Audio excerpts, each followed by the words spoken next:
మత్తయి సువార్త 26వ అధ్యాయము 14వ వచనం నుంచి 25 వచనాలు దయచేసి అందరం కలిసి చదువుకుందాం. అప్పుడు 12 మందిలో ఒక నలుగు ఇస్కరేతు యూదా ప్రధాన యాజకుల యొద్దకు వెళ్ళి, నేను ఆయనను మీకు అప్పగించిన నాకేమి ఇత్తురని వారిని అడిగాను. అందుకు వారు 30 వెండి నాణ్యములు తూచి వానికి ఇచ్చిరి. వాళ్ళు అప్పటి నుండి ఆయన అప్పగించుటకు తగిన సమయమును కనిపెట్టుకొని చుండెను. పులియని రొట్టెల పండుగలో మొదటి దినమందు శిష్యులు యేసునొద్దకు వచ్చి, పస్కాను భుజించుటకు మేము నీ కొరకు ఎక్కడ సిద్ధపరచగోరుచున్నామని అడిగిరి. అందుకు ఆయన, మీరు పట్టణమందున్న ఫలాన్ని మనుషుని యొద్దకు వెళ్ళి, నా కాలము సమీపమైనది, నా శిష్యులతో కూడా నీ ఇంటి పస్కాను ఆచరించదని బోధకుడు చెప్పుచున్నాడు అని అతనితో చెప్పుడనెను. యేసు తమకు ఆజ్ఞాపించిన ప్రకారము శిష్యులు చేసి పస్కాను సిద్ధపరిచి, సాయంకాలమైనప్పుడు ఆయన 12 మంది శిష్యులతో కూడా భోజనమును కూర్చుండెను. వారు భోజనము చేయుచుండగా ఆయన, మీలో ఒకడు నన్ను అప్పగించని మీతో నిశ్చయముగా చెప్పుచున్నాను నేను. అందుకు వారు బహు దుఃఖపడి ప్రతివాడును, ప్రభువా నేనా అని ఆయన అడుగగా, ఆయన, నాతో కూడా పాత్రలో చెయ్యి ముంచిన వాడెవడో వాడే నన్ను అప్పగించువాడు.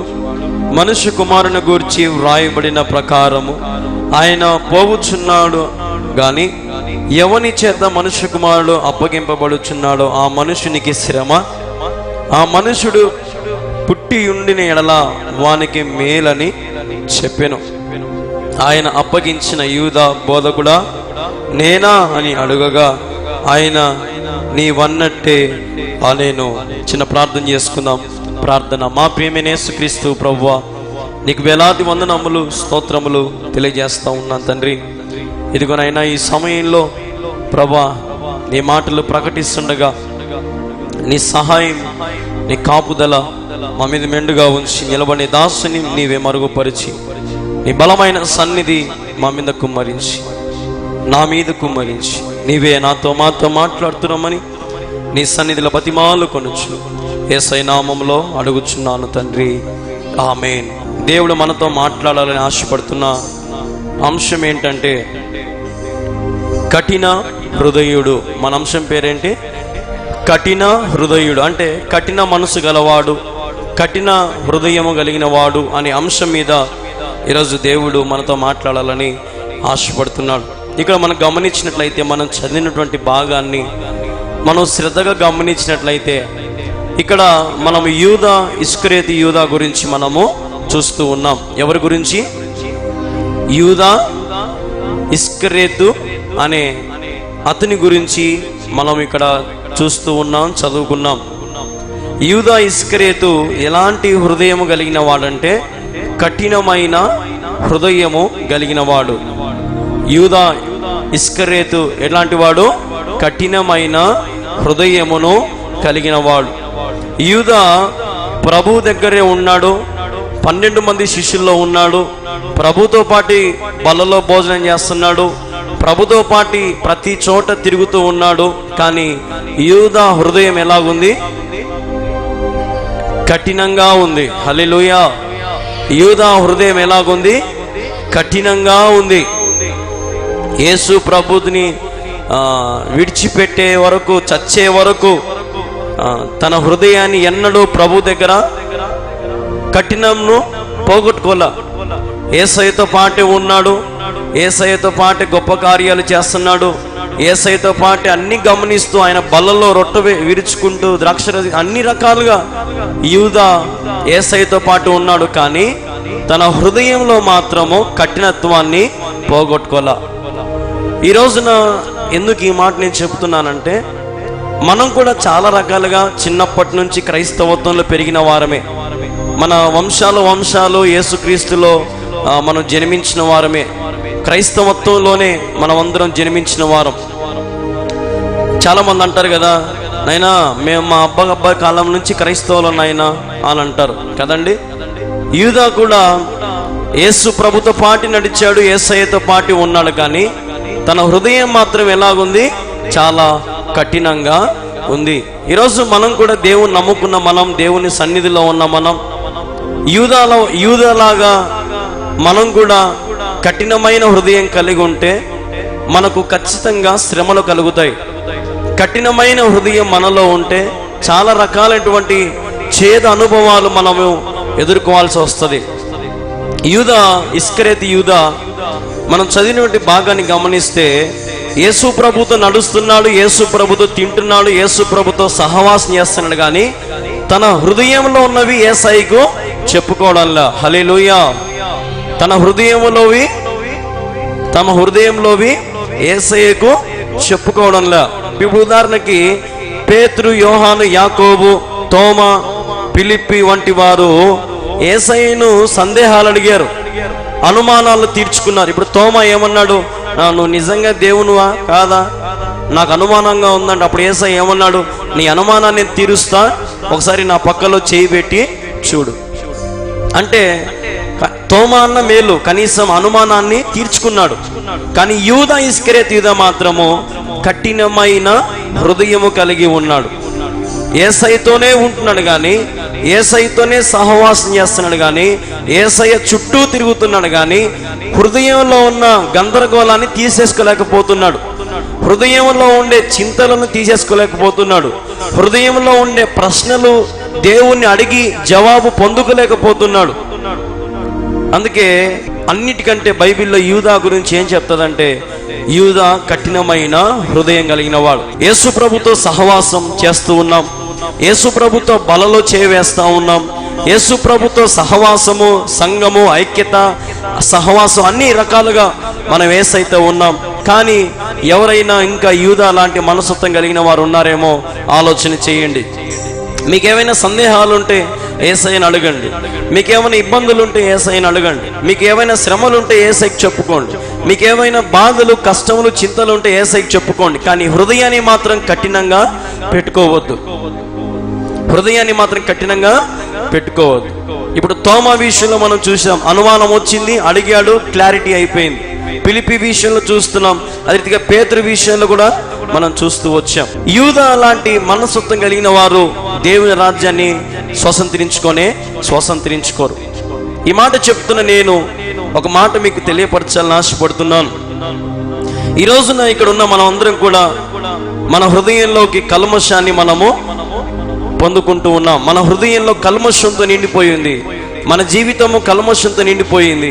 మన జీవితము చాలా వేదనకరమైనటువంటి స్థితిలో మనం పోతూ ఉన్నాం. మన జీవితం ఎందుకు ఈరోజు ఇంత కఠినంగా మారిపోయిందంటే, మన కఠినమైన హృదయాన్ని ఏం చేస్తున్నాడంటే అపవాదిగాడు ఇంకా కఠినంగా మారుస్తూ ఉన్నాడు. కానీ ఎప్పుడైతే నువ్వు యేసయ్య దగ్గరకు వస్తావో, ఎప్పుడైతే యేసయ్య మహత్ కార్యములు పొందుకుంటావో, నీలో ఉన్న కఠినత్వాన్ని నీవు పోగొట్టుకోగలుగుతావు. అంతటి వరకు యూదా యేసయ్యతో సహవాసం చేశాడు, కానీ లాస్ట్కి యేసు ప్రభుని అప్పగించడానికి సిద్ధపడ్డాడు. యేసు ప్రభుని అప్పగించడానికి సిద్ధపడ్డాడు, సిలువ వేయడానికి. యేసు ప్రభుని ఆయన చావుకి సంతోషంగా అప్పగించినటువంటి వాడు. దేనికోసం తెలుసా? పేరు కోసమో ప్రఖ్యాత కోసమో కాదు, డబ్బు కోసం అమ్మేసినాడు యూదా. దేనికోసం అమ్మేసినాడు? ఏం నాణ్యాలు అంటే అవి మనం చూసుకున్నాం కదా, 30 వెండి నాణ్యాలు. 30 వెండి నాణ్యాలకు ఎవరు నమ్మినాడు? ఏకంగా ఎవరిని అప్పగించినాడు? 30 వెండి నాణ్యాలకు యూదా ఎవరిని అప్పగించినాడు? యేసు ప్రభుని అప్పగించినాడు. అప్పుడే మనం చదివినట్టుగా చూడండి, 17వ వచనం. పులియని రొట్టెల పండుగలో మొదటి దినమందు శిష్యులు యేసునొద్దకు వచ్చి పస్కాను భుజించుటకు మేము నీ కొరకు ఎక్కడ సిద్ధపరచుకోరుచున్నామని అడిగిరి. అందుకైనా మీరు పట్టణమందున్న ఫలని మనిషిని వద్దకు వెళ్ళి, నా కాలము సమీపై ఉన్నదని నా శిష్యులతో కూడా నీ ఇంట పస్కాను ఆదరించదని బోధకుడు చెప్పుచున్నాడని అతనితో చెప్పుడనెను. యేసు తనకు ఆజ్ఞాపించిన ప్రకారం శిష్యులు చేసి పస్కాను సిద్ధపరిచి సాయంకాలం అయినప్పుడు ఆయన 12 మంది శిష్యులతో కూడా భోజనము కూర్చుండెను. వారు భోజనము చేయించుండగా ఆయన, మీలో ఒకడు నన్ను అప్పగించునని మీతో నిశ్చయముగా చెప్పుచున్నానని అని అన్నాడంట. ఇప్పుడు యేసు ప్రభు చెప్పినట్టు యేసు ప్రభు దగ్గరికి పోయారు. పస్కా, యేసయ్యా ఈరోజు పస్కా పండగ, ఇదిగో నీతో కూర్చొని బల్లలో ద్రాక్ష రసము రొట్టె తీసుకోవాలనుకుంటున్నాము, ఎక్కడ స్థలం ఏర్పాటు చేయమంటావు అంటే యేసు ప్రభు అన్నాడు, పలానా చోటుకెళ్ళు, పలానా ఇంటికి వెళ్ళు, అక్కడ నేను చెప్పినానని చెప్పు, ఆ ఇంట్లో మొత్తం అన్ని ఏర్పాటు చేయండి, నేను వచ్చి మీకు సహవాసంలో బల్ల విరుస్తాను, రొట్టె విరుస్తాను, ద్రాక్షరసం మీ అందరికి పంచుతాను అని యేసుక్రీస్తు ప్రభు చెబుతాడు. చెప్పిన ప్రకారంగా శిష్యులు కూడా అదే రీతిగా ఆ వ్యక్తి ఇంటికి పోయి ఆ వ్యక్తి ఇంట్లో కూర్చొని అన్నిటిని కూడా ఏర్పాట్లు చేస్తారు. సాయంత్రం అవగానే యేసు ప్రభు అక్కడికి వస్తాడు, ఆ శిష్యులందరూ కూడా అక్కడ కూర్చొని ఉంటారు. కానీ యేసు ప్రభు ఒక మాట అంటాడు, మీ 12 మందిలో ఒకడు నన్ను అప్పగించబోతూ ఉన్నాడు. హల్లెలూయా. ఎవరు చెప్పారు ఆయనకి? ఎవరు చెప్పినారు ఆయనకి? యూదా 30 వెండి నాణ్యాలు తీసుకున్నాడు అని యేసు ప్రభుకి ఎవరు చెప్పినారు? ఎవరు చెప్పలా. ఆయనకు మరుగైనదంటూ ఏది లేదు. ఆ 12 మందిలో అనగానే ఎవడన్నా ఒప్పుకుంటాడా? నేనే యేసయ్య అంటాడా? అనలే. నేనా యేసయ్య? నేను అలా అంటున్నా అని అంటూ ఉన్నారు. ఆ సమయంలో ఏమైందో చూడండి. ఆయన నాతో కూడా పాత్రలో చేయి ముంచిన వాడెవడో వాడే నన్ను అప్పగించువాడు. మనుష్య కుమారుని గురించి రాయబడిన ప్రకారం ఆయన పోవచ్చున్నాడు, గాని ఎవని చేత మనుషుడు అప్పగించబడుచున్నాడు ఆ మనుషునికి శ్రమ. ఆ మనుషుడు పుట్టి ఉండని ఎడల వానికి మేలని చెప్పాను. ఆయనను అప్పగించిన యూదా బోధకుడా నేనా అని అడుగగా ఆయన నీవన్నట్టే అనేను. హల్లెలూయా. ఇప్పుడు అక్కడ మనం గమనించినట్లయితే దేవుడు అంటున్నాడు, నా పాత్రలో ఎవరైతే నాతో పాటు చేయి పెడతారో వాడే నన్ను అప్పగించేది. యూదా యేసు ప్రభు పాత్రలో ఇద్దరు కలిసి చేయబెట్టినాడు. అప్పుడు యూదా అంటాడు, యేసయ్యా నేనా నిన్ను అప్పగించేది అని అడిగినప్పుడు యేసయ్య అంటాడు, అవును నీవన్నట్టే. అంటే అక్కడ 12 మందిలో ఇప్పుడు యూదాను దేవుడు ఏం చేశాడు? తీసి బయట పెట్టినాడు. కనుక్కున్నాడు. ఆయన అప్పగించేది ఎవరో, ఆయన పట్టించేది ఎవరో యేసు ప్రభుకి బాగా తెలుసు. ఈరోజు మనం కూడా గమనిస్తూ ఉంటాం, కొన్ని సంఘాలలో పాస్టర్తో పాటే ఉంటాం, సంఘంతో పాటు ఉంటాం, సహవాసంతో పాటే ఉంటాం. కానీ మనం చేసే పనులు ఎలాగుంటాయంటే కఠినమైన హృదయం.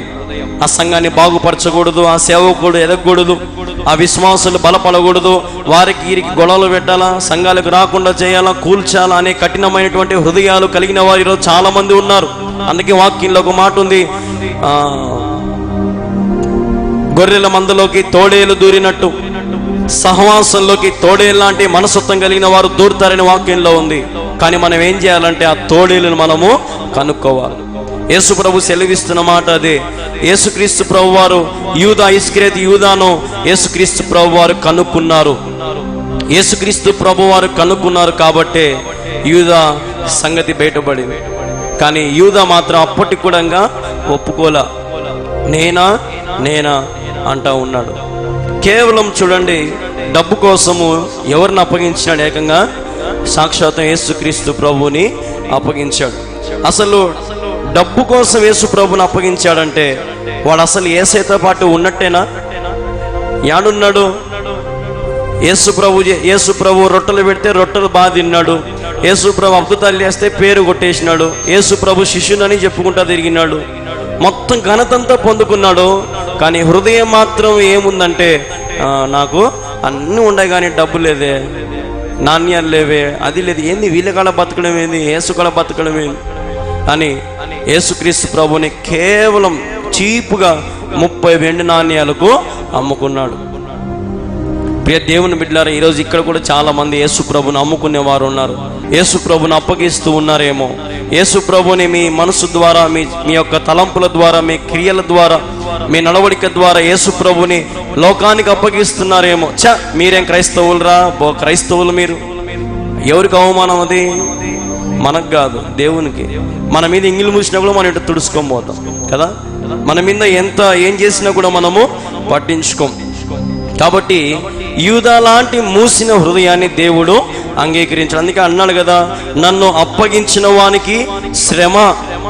యేసు ప్రభుని ఎవరైతే అప్పగిస్తూ ఉంటామో, ఎవరైతే యేసు ప్రభుని వెలివేస్తూ ఉంటామో, ఎవరైతే యేసు ప్రభుని వెర్రివానిగా చూస్తామో, ఎవరైతే ఈ వాక్యాన్ని వెర్రిదనంగా, ఈ వాక్యాన్ని, ఈ జీవము గల వాక్యాన్ని వెర్రితనముగా చూస్తారో వారికి ఏం కలుగుతుందంట? శ్రమ. ఈ రోజున మనం అనుభవించే శ్రమలు, మనం అనుభవించే ఇవన్నీ కూడా ఒకవేళ మనలో ఏమైనా అవిధేయత ఉందేమో, మనలో ఏవైనా లోకానుసారమైనటువంటి జీవితం మనలో ఉందేమో, అందుకే ఈ శ్రమలు మనకు కలుగుతూ ఉన్నాయి. యూదా ఇస్కరియోతు యూదా లాంటి మనస్సు మనం కలిగి ఉన్నట్లయితే యేసు ప్రభుని 30 వెండి నాణ్యాలకు యూదా అమ్మినట్లుగా నీవు కూడా ఎన్ని చోట్ల యేసు ప్రభుని అప్పగించావో, ఏ మతము దగ్గర, ఏ కులము దగ్గర, ఏ మనుషుల దగ్గర యేసు ప్రభుని అప్పగించావో ఆలోచన చేయి. ఏమ్మా నువ్వు క్రిస్టియన్వా? కాదు సార్, నేను ఎస్సీని, హిందూ మాలను, నేను హిందూని సార్. దేనికోసము? ఒక రిజర్వేషన్ కోసమో, లేదంటే ఒక పథకం కోసమో యేసు ప్రభుని అమ్మినటువంటి వారు చాలా మంది ఉన్నారు. లేదంటే ఇంటి కోసమో, గవర్నమెంట్ ఇచ్చే ఇండ్ల కోసమో, గవర్నమెంట్ వేసే రోడ్ల కోసమో, గవర్నమెంట్ వేసే కాలువల కోసమో, వాటి కోసమో, వీటి కోసమో, ఉద్యోగాల కోసమో, సర్టిఫికెట్ల కోసమో నీ వారసత్వాన్ని అమ్ముకుంటున్నావు. ఈ రోజున క్రైస్తవుడుగా మనం జీవించాలి. బ్రతుకుట క్రీస్తే, చావైతే నాకు లాభం అన్నాడు పౌలు భక్తుడు. నేను శ్రమల్లో ఉన్నప్పుడు, ఇబ్బందుల్లో ఉన్నప్పుడు నా దేవుడు నాకు సహాయం చేస్తాడు అనే నిరీక్షణ ప్రతి క్రైస్తవునికి ఉండాలి. ఈ రోజున ఒకవేళ వాళ్ళు వీళ్ళు ఇచ్చే దానికోసం ప్రాకులాడుతున్నావేమో, వాళ్ళు ఇచ్చే ఏ దానికోసమైనా ప్రయాసపడుతున్నావేమో, అవన్నీ లోకము మట్టుకే, ఈ లోకంలో మట్టుకే అవన్నీ శాశ్వతం. ఇప్పుడు యూదా కూడా ఆ 30 వెండి నాణ్యాలు అట్నే పెట్టుకో ఉంటాడా? అయిపోయింటాయి. కానీ పేరైతే మిగిలిపోయింది. ఒక దొంగగా, యేసు ప్రభుని అప్పగించిన వానిగా బైబిల్లో, చరిత్రలో మిగిలిపోయాడు. చూడండి, యేసు ప్రభుతో పాటే ఉన్నాడు, యేసు ప్రభుతో సహవాసం చేశాడు, యేసు ప్రభుతో తిన్నాడు, ఉన్నాడు, పనుకున్నాడు. కానీ బైబిల్లో లాస్ట్కి ఏం పేరు తెచ్చుకున్నాడు? ఒక దొంగ. తోడే లాంటి మనస్తత్వం కలిగిన వాడు, కఠినమైన హృదయం కలిగిన వాడు, ద్రోహ బుద్ధి కలిగిన వాడు. బేరం ఆడాడు కదా, పోయి చూసాం కదా మనం దాన్ని చదివినట్టుగా. చూడండి ఒకసారి మళ్ళా బేరం ఆడాడంట. చూడండి, నేను ఒకసారి పోయి యేసు ప్రభుని అమ్మడానికి బేరం ఆడినాడంట. చూడండి 14వ వచనం. అప్పుడు 12 మందిలో ఒకడు ఇస్కరియోతు యూదా ప్రధాన యాజకులని యొద్దకు వెళ్ళి, నేను ఆయనను మీకు అప్పగించిన నాకేమి ఇత్తురని వారిని అడిగాను. అందుకు వారు 30 వెండిలను తూచి వానికి ఇచ్చిరి. హల్లెలూయా. పోయి ఏం చేసినాడంటే ఈయన బేరం అన్నాడు. యేసు ప్రభు మీకు ఇస్తే నాకేమిస్తారు, యేసు ప్రభుని మీకు ఇస్తే మీరు నాకేమిస్తారు అంటే బేరం ఎంత కుదిరింది? బేరము 30 వెండి నాణ్యాలకు. తూచి అంటే ఏమంటారంటే, ఇప్పుడు మనము చక్కెర తీసుకుంటే మనం ఏం చేస్తాం? తూకం వేయించుకుంటాం. అట్లా 30 వెండి నాణ్యాలు తూకం చేసి యూదాకి ఇచ్చాడంట. అంటే యేసు ప్రభుని అమ్మడానికి ఏం చేశాడు? ఇప్పుడు బేరం పెట్టుకుంటున్నాడు. బేరం పెట్టుకుంటున్నాడు యేసు ప్రభుని అమ్మడానికి. చూడండి, ఆలోచన చేయండి. ఈ రోజున మరి యేసు ప్రభుతో ఉన్న యూదాని అంత పని చేస్తే అప్పుడప్పుడు చర్చిలకు వచ్చి వాళ్ళ మనం ఎన్నిసార్లు అప్పగించుంటామో దేవుని కదా. యేసు ప్రభుతో నిలబడిన వాడే అంత రకంగా యేసు ప్రభుని అమ్మినాడంటే మరి ఎన్ని రకాలుగా, ఎన్ని సంఘాలు, ఎంతమంది క్రైస్తవులు ఉన్నాము. మరి మనము యూదాలాగా ఎన్నిసార్లు దేవుని అప్పగించుంటాము, ఎన్నిసార్లు దేవుని వెలివేసింటాము, ఎన్నిసార్లు దేవునికి సిలువేసింటాము, ఎన్నిసార్లు దేవునికి అప్పగించుంటాము. ఆలోచన మనం చేయాలి. యూదా పేరు లాస్ట్కి బైబిల్లో ఏమి మిగిలిపోయిందంటే అప్పగించినాడు, ఒక దొంగ, ఒక ద్రోహము బుద్ధి కలిగిన వాడు, వెన్నుపోటుదారుడు అని బైబిల్లో పేరు మిగిలిపోయింది. ఏమన్నా లాభమా ఇప్పుడు యూదాకి? యేసుతో పాటు ఉన్నాడు, యేసుతో పాటు అన్ని చేశాడు. ఏమన్నా సంపాదించుకున్నాడా? ఏం సంపాదించుకోలే. లాస్ట్కి ఏమనే ముద్ర పడింది? ఒక ద్రోహి, కఠినమైన హృదయుడు. చూడండి, ఈరోజు అటువంటి మనస్తత్వం కలిగిన వారు చాలా రకాలైనటువంటి చేదు అనుభవాలను ఎదుర్కొంటారు. పశ్చాత్తాపం అనేది లేదు యూదా దగ్గర. ఇప్పుడు యేసు ప్రభు అన్నాడు, యూదా నువ్వేరా నన్ను అప్పగించేది అన్నప్పుడన్నా కనీసం ప్రభు నేను చేసిన తప్పే, నన్ను క్షమించని కాళ్ళ మీద పడింటే బాగుండు. కానీ ఎక్కడ కూడా కాంప్రమైజే గాల, కఠినమైన హృదయంతో ఉన్నాడు. ఆ రాత్రే యేసు ప్రభుని అప్పగించాడు. దేవుడు ఎంత ప్రేమామయుడు అంటే కఠినంగా ఉండే యూదాను కూడా క్షమించినాడు దేవుడు. పోరా, యూదులు సిలువేశారు, యూదులను కూడా క్షమించాడు. పొండ్ర మీ బతుకు మీరు బతుకండి. ఎందుకంటే యోహాను సువార్త 6వ అధ్యాయం 37వ వచనం మనం గమనిస్తే, తండ్రి నాకు అనుగ్రహించు వారందరూ నా యొద్దకు వత్తురు, నా యొద్దకు వచ్చు వారిని నేను ఏమాత్రము బయటికి త్రోసివేయను. హల్లెలూయా. దేవుడు ఏం చెప్తున్నాడు? నా యొద్దకు వచ్చు వానిని నేనెంత మాత్రము త్రోసివేయను. హల్లెలూయా. నా యొద్దకు వచ్చిన ఎవరినైనా సరే నేను త్రోసివేయను. పాపాత్ముడు రాని, కుష్ఠవ్యాధుడు రాని, వ్యాధిగ్రస్తుడు రాని, ద్రోహి రాని, దొంగ రాని, వ్యభిచారి రాని, ఎవరైనా సరే, ఎవడైనా సరే యేసు ప్రభు దగ్గరకు వచ్చిన వారిని దేవుడు ఏం చేయడంట? త్రోసివేయడంట. హల్లెలూయా, హల్లెలూయా. దేవునికి మహిమ కలుగును గాక. ప్రియ దేవుని బిడ్డలారా, ఈరోజు యేసు ప్రభు చెంతకు రా. ఒకవేళ యూదా గాని పశ్చాత్తాపముతో ప్రభు దగ్గర ఒప్పుకుని ఇంటిగిన కనీసం మంచివాని కన్నా పేరు సంపాదించుకునే వాడేమో. కానీ ఇక్కడ మనం గమనిస్తే యేసు ప్రభు ప్రతి ఒక్కరిని కూడా క్షమించాడు. ఆయన ముఖం మీద ఉమ్ము వేసిన వారిని, సిలువ వేసిన వారిని, అవమానపరిచిన వారిని, నిందలు వేసిన వారిని, యూదులను ప్రభు క్షమించాడు. ఎందుకంటే ఆయన ప్రేమమయుడు. ఈ రోజున ఆ ప్రేమామయుడు నీ కొరకు నా కొరకు కూడా సమస్తము చేయడానికి సిద్ధంగా ఉన్నాడు. సమస్తము చేయడానికి ఆయన సిద్ధంగా ఉన్నాడు. ఆయన నీ కొరకు నా కొరకు ప్రాణం పెట్టాడు. ఆయన నీ కొరకు నా కొరకు రక్తం కార్చాడు. ఆయన నీ కొరకు నా కొరకు సిలువలో ఎర్రటి ఎండలో 3 గంటల వరకు వేలాడబడ్డాడు.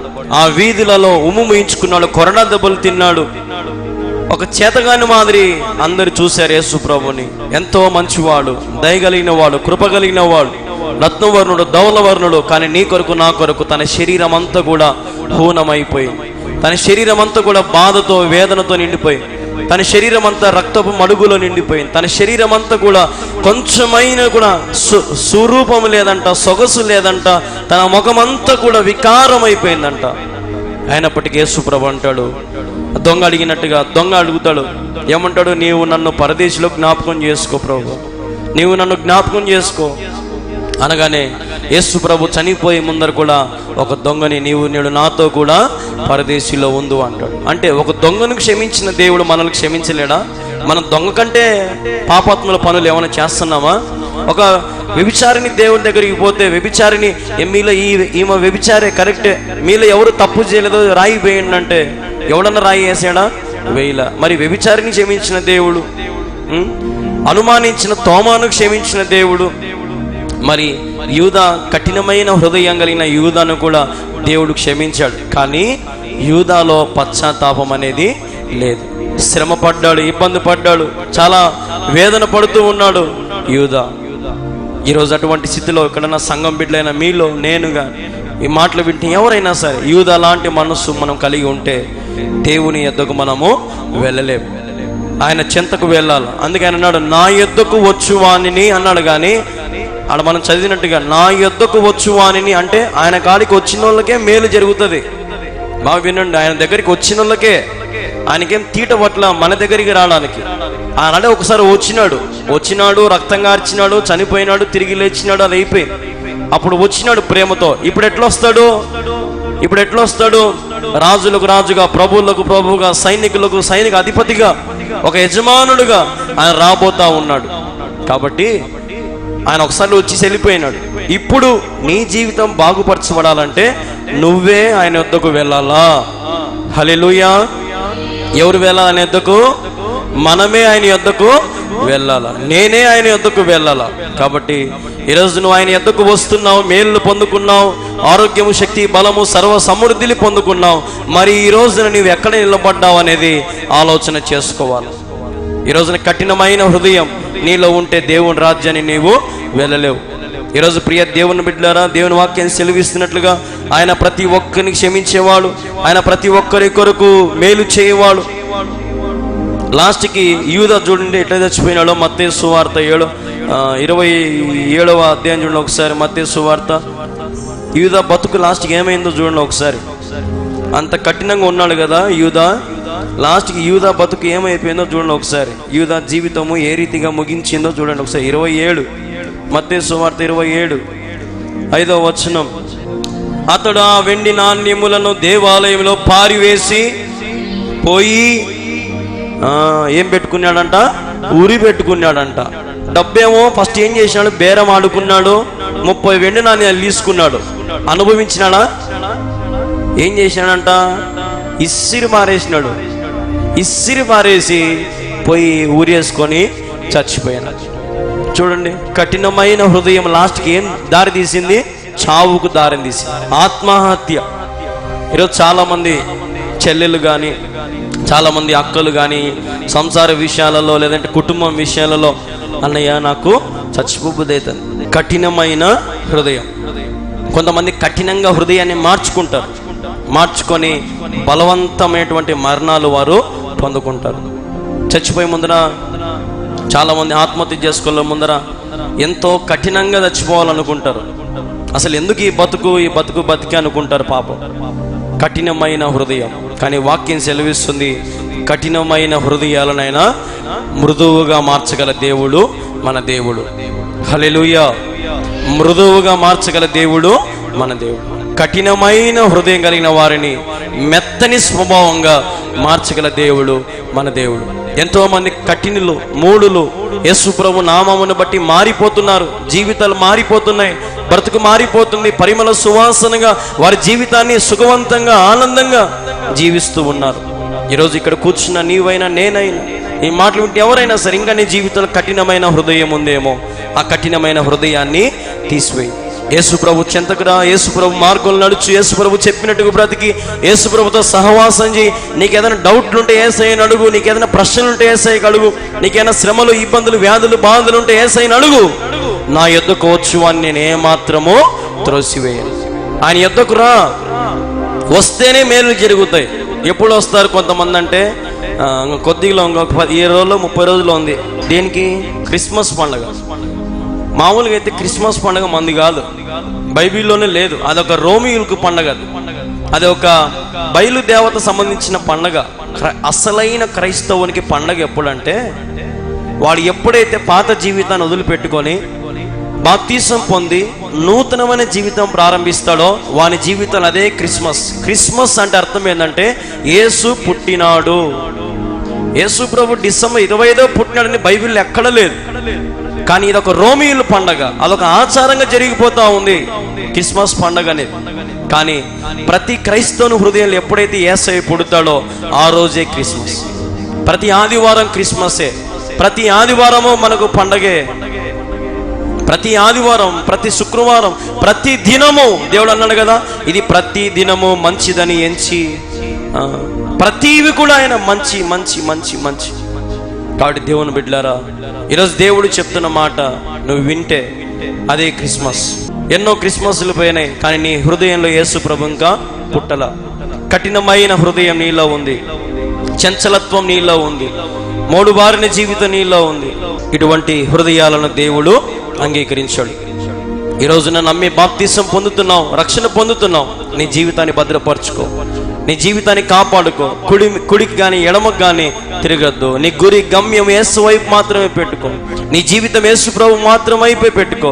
నీ చింత యావత్తు ప్రభు మీద పోయి ఆయన వద్దకు వచ్చి వారిని ఏమాత్రమో త్రోసివేయు. యూదా ఒకవేళ యేసయ్య ఎంతకు వచ్చింటే గిన ఉరి పెట్టుకుంటే బతుకు యూదాకు వచ్చేది కాదేమో కదా. ఇప్పుడు చూడండి, 12 మంది శిష్యుల్లో ఒకడు చచ్చిపోయినాడు కదా. యేసు ప్రభుతో పాటు ఉండే 12 మందిలోనే ఒకడు కఠినాత్ముడు ఉన్నాడంటే మరి ఇన్ని వేల మంది విశ్వాసులు, ఇంతమంది పాస్టర్లలో కఠినమైన హృదయాలు ఉండరా? ఉంటారు. నష్టపోయేది వారే. యేసు ప్రభుకి 12 మంది శిష్యులని చెప్పుకోవడానికి బాగుంది, కానీ అసలైన శిష్యులు ఎంతమంది అంటే 11 మందే. ఈడు పనికిమాలోడు, యేసయ్యతోనే ఉన్నాడు, యేసు ప్రభుతోనే ఉన్నాడు. కానీ లాస్ట్కి యేసు ప్రభుని అప్పగించాక డబ్బు తీసుకున్నాడు. ఆ డబ్బును ఆనందించలే, ఆ డబ్బుకు లాస్ట్కి ఇసిరి వారేసినాడు. దిక్కు తెలియకపోయి ఊరి వేసుకొని చచ్చిపోయినాడు. కాబట్టి యేసు ప్రభుతో సహవాసం అంటే మామూలు విషయము కాదు. యేసు ప్రభుతో సంఘము, యేసు ప్రభుతో ఈ ఐక్యత అంటే మామూలు విషయము కాదు. యేసు ప్రభుకి మనం ఎంతగా ఆరాధించుకుంటే, యేసు ప్రభును మనం ఎంతగా గణపరుచుకుంటే మనకే అంత మేలు. ఎందుకంటే కడవరి దినాలలో మనం ఉన్నాం. ఆయన ఏ క్షణమున ఎప్పుడు వస్తాడో మనకు తెలియదు. మందిరాలు సుందరంగా ఉన్నాయి, సంఘస్థులు సుందరంగా ఉన్నారు, మంచి మంచి బట్టలు వేసుకుంటున్నాం, మంచి మంచి వస్త్రాలు, లేదంటే మంచి మంచి ఇల్లులు, మంచి మంచి అన్నీ కూడా ఈరోజు మన దగ్గర ఉన్నాయి. కానీ మంచివాడని యేసయ్య మన దగ్గర ఉన్నాడు, యథార్థవంతుడని యేసయ్య మన దగ్గర ఉన్నాడు. యేసయ్య నీ దగ్గర ఉంటే, నీ దగ్గర ఏమి ఉన్నా ఏమి లేకపోయినా నీవు దేవునిలో ధనవంతుడవుతావు. హల్లెలూయా. ఈ లోకంలో ధనము నువ్వు సంపాదించుకుంటే ధనవంతుడు అంటారేమో, కానీ యేసు ప్రభువుని సంపాదించుకుంటే మాత్రం పరలోకంలో నేను అందరూ ఏమంటారు? ధనవంతుడు. యేసు ప్రభువుని సంపాదించుకోవాలి, వేరే దానికోసం ప్రయాసపడద్దు. దేవుని కోసం ఖర్చు పెట్టండి, దేవుని కోసం జీవితం ఇవ్వండి, దేవుని కోసం నీ దశభాగం పెట్టు, దేవుని కోసం నీ జీవితాన్ని సమర్పించుకో, దేవుని కోసం నీ త్యాగము, దేవుని కోసం నీ బలి, దేవుని కోసం సమస్తము కూడా యేసు ప్రభు కోసం నీవు అడుగు ముందుకేస్తే నీ జీవితాన్ని దేవుడు నూరంతలుగా, 30 దేవుడు ఆశీర్వదిస్తాడు. ఆయన వద్దకు వచ్చిన మనం అందరం, ఆయన వద్ద చేరిన మనం అందరం, మనం తెలుసుకోవాల్సిన సత్యం ఏంటంటే, వచ్చిన వారిని ఏనాటికి త్రోసివేయడు. మనమే నన్ను పట్టించుకోవాలని చెప్పి మనమే ఎగిరిపోతాం, కానీ మనం యేసు ప్రభు దగ్గరికి వచ్చినాక యేసు ప్రభు మనల్ని ఎప్పుడు కూడా త్రోసివేయడు. నన్ను పట్టించుకోవాలి, నాకు అవకాశం ఇలా, పాస్టర్ నాకు ఫోన్ చేయలే, వాళ్ళ కోసం ప్రార్థన చేస్తాడు, నా కోసం చేయలేదు. మనుషులను చూడొద్దు, పాస్టర్ అయిన చూడొద్దు, ఎవరి కోసం రావాలి నువ్వు? ఇప్పుడు అక్కడ ఏమని రాస్తుంది? నా పాస్టర్ యొద్దకు వచ్చిన వారిని ఏమాత్రం త్రోసివేయని రాస్తుందా? ఏమనుందా? నా యొద్దకు వచ్చు వారిని నేను ఏమాత్రము త్రోసివేయను. అంటే ఇప్పుడు మనం ఎవరి యొద్దకు రావాలా? పాస్టరే కోసం రావాలా? దేవుని యొద్దకు మనము రావాలి. ఒకవేళ పాస్టరే ఒకవేళ మతి మరుపుతో మర్చిపోవచ్చు, లేదంటే ఒకవేళ పాస్టర్య కావాల్సి వచ్చి చేయలేదు అనుకోండి, ఒకవేళ పాస్టర్య తెలిసి కూడా సంఘాన్ని దూరం పెడుతున్నాడు అనుకోండి, కానీ నువ్వు పాస్టర్యని చూసి వస్తే నష్టపోయేది నువ్వే. నువ్వు ఎవరి యొద్దకు రావాలంట? యేసయ్య యొద్దకు రావాలి. కాబట్టి ప్రియ దేవుని బిడ్డలారా, నీవు నేను తెలుసుకోవాల్సిన సత్యం ఏంటంటే, కఠినమైన హృదయం ద్వారా మనకు శ్రమ. ఎప్పుడైతే నీ హృదయం మృదువుగా మారుతుందో, బండల నుంచి దేవుడు ఏమి ఇచ్చాడో? నీళ్ళని ఇచ్చినాడు కదా. బండ మీద కట్టే ఇండ్లు శాశ్వతంగా నిలబడిపోతుందంట. కాబట్టి నా జీవితం బండలాగా ఉందన్నా, మోడువారిపోయిందన్నా, ఎడారిలాగా ఎండిపోతుందన్నా అని అన్నావు అనుకో, ఈ వాక్యము నీ ఎముకలకు సత్తువై ఉంది. ఆరిన భూమి మీద వర్షము లాంటి నీరును కుమ్మరించే దేవుడు మన దేవుడు. చూడండి, ఒక మాట ప్రభు జ్ఞాపకం చేస్తున్నాడు. ప్రభు నాకు సెలవిచ్చిన మాట 1 కొరింథీయులు 2:12 నుంచి చదువు. దేవుని వలన మనకు దయచేయబడిన వాటిని తెలుసుకొనుటకై మనము లౌకికాత్మను కాక దేవుని యొద్ద నుండి వచ్చు ఆత్మను పొంది ఉన్నాము. మనిషి జ్ఞానము నేర్పు మాటలతో కాక ఆత్మ సంబంధమైన సంగతులతో సరిచూచుచు ఆత్మ నేర్పు మాటలతో వీటిని గూర్చి మేము బోధించుచున్నాము. ప్రకృతి సంబంధి అయిన మనుష్యుడు దేవుని ఆత్మ విషయంలో అంగీకరింపడు, అవి అతనికి వెరితనముగా ఉన్నవి. అవి ఆత్మానుభావము చేతనే వివేచింపదగును గనుక అతడు వాటిని గ్రహింపచాలడు. ఆత్మ సంబంధి అయిన వాడు అన్నిటినీ వివేచించును గాని అతడు ఎవని చేతనైనను వివేచింపబడడు. హల్లెలూయా. ఇక్కడ మనం గమనిస్తే 14వ వచనం, ప్రకృతి సంబంధి అయిన మనుషుడు దేవుని ఆత్మ విషయములను అంగీకరింపడంట. అంటే లోకానుసారమైన వాని దగ్గరికి పోయి, నాయనా యేసయ్య గురించి కొన్ని మాటలు చెప్తా వింటావా అన్నాను అనుకో, పోరా, ఏమరా మతం మార్పు చేస్తున్నావు నువ్వు, మీ మతం మీ కాడ ప్రకటించుకో, మీ వాళ్ళ కాడికి పో. ఈడ మన అనంతపురం దగ్గర తాడిపత్రి దగ్గర ఒక పాస్టర్ వాక్యం ప్రకటిస్తూ సువార్త చెప్తూ ఉంటే కొంతమంది మతోన్మాదులు అంటే మత పిచ్చి కలిగిన వారు ఆ పాస్టర్ అయిన మీద పడి భయంకరంగా కుళ్ళబోడుసి బైబిళ్ళన్నీ కూడా కుప్పేసి బైబిళ్ళన్నీ కాల్చినారు. చూడండి, ఒక మాట చెప్తున్నాను. ఒకవేళ ఉదాహరణకి ముస్లిమ్స్ గారి యొక్క బైబిల్, వాళ్ళకు ఖురాన్ అన్నది ఉంటుంది. వాళ్ళ ఖురాన్ వాళ్ళు కాల్చారనుకో, ఒకవేళ వాళ్ళు ఎంతమంది పోతారో గొడవకు. అదే ఒకవేళ హిందూస్కి భగవద్గీత అవన్నీ కొన్ని ఉంటాయి, అవి ఒకవేళ కుప్పలేసి కాల్చినారనుకో, వాళ్ళందరూ ఏకమవుతారు, ఎంత గొడవైనా పడతారు. కానీ క్రైస్తవుడు మాత్రం మౌనంగా ఉంటాడు. మౌనంగా ఉన్నాడు కాబట్టి ప్రతి ఒక్కడు మన జోలికే వస్తాడు. వీళ్ళు అనదొక్కాలా, వీళ్ళను లేకుండా చేయాలా, వీళ్ళని హిందువులుగా మార్చాలా. కానీ డాక్టర్ బిఆర్ అంబేద్కర్ ఒక వ్యక్తి మన దేశానికి ఒక కాన్స్టిట్యూషన్ రాసినాడు. అంబేద్కర్ అని ఆయన ఏం రాశాడంటే ప్రతి ఒక్కరు వారి వారి మతాన్ని స్వేచ్ఛగా ప్రకటించుకోవచ్చు. ఎవరి మతాన్ని, ఎవరు నచ్చిన దేవుణ్ణి వారు ఎక్కడైనా సరే ప్రకటించుకోవచ్చు. ఏ భేదము లేదు, ఏ అడ్డగింపు ఉండదని చెప్పి అప్పట్లోనే మనకు ఒక రాజ్యాంగాన్ని రాసి ఇచ్చినాడు. దాని ప్రకారంగా మనం చూసుకుంటే అందరి మతస్థులు మంచోళ్ళే. ఇప్పుడు మనం హిందువులను గౌరవిస్తున్నాము, ముస్లిమ్స్ని గౌరవిస్తున్నాము, మనం అందరం ఏకంగా ఉంటాము. బాయ్ బాయ్, బెహనో బెహనో, ముస్లిమ్స్ హిందూ సహోదరులు అంటాం. మంచిదే, వారి మతాన్ని మనం గౌరవిస్తాం, మన మతాన్ని వాళ్ళు కూడా గౌరవిస్తారు. కానీ కొంతమంది మతోన్మాదులు పుట్టుకొచ్చినారు. మతము అనే పేరుతో రాజకీయం చేసే వాళ్ళు పుట్టుకొచ్చినారు. మతముతో ఆడుకునే వారు పుట్టుకొచ్చినారు. ఎందుకు ఈ మాట నేను చెప్తున్నానంటే, వారి స్వయలాభాల కోసము మతాలలో చిచ్చులు పెట్టి, వాళ్ళ స్వార్థం కోసం మతాలలో చిచ్చు పెట్టి క్రైస్తవులను ఒక పనికిమాల మారి చూస్తూ ఉన్నారు. కానీ ఒక మాట చెప్తున్నాను వినండి, ఈరోజు మా నోర్లు మౌనంగా ఉండొచ్చు, ఈరోజు మా చేతులు మౌనంగా ఉండొచ్చు, ఈరోజు మా నడవడిక మౌనంగా ఉండొచ్చు, కానీ నా దేవుడు మౌనంగా ఉండేవాడు కాదు. సైన్యములకు అధిపతి అయిన దేవుడు మా దేవుడు. మా దేవుడు లోకరక్షకుడు. మా దేవుడు నిజమైన స్వరూపం కలిగిన వాడు, ఏ పాపము చేయని వాడు, ఏ దోషము చేయని వాడు నా దేవుడు. కాబట్టి నా దేవుని గురించి ఎంత స్వేచ్ఛగా చెప్పుకోవడానికి నా దేశంలో నేను ఉంటున్నాను. కాబట్టి మీకెంత హక్కు ఉందో మాకు కూడా అంతే హక్కు ఉంది. ఏ మతం చెందిన వారు వారి మతాన్ని ప్రకటించుకోండి, అంతేగాని క్రైస్తవత్వాన్ని అనగదొక్కాలి, క్రైస్తవత్వాన్ని లేకుండా చేయాలనుకుంటే మాత్రం మీ తాతలు దిగి రావాల్సిందే. క్రైస్తవత్వాన్ని ఎవరు కూడా పోగొట్టలేరు. ప్రపంచం అంతట్లో కూడా క్రైస్తవులే 80% మంది ఉన్నారు.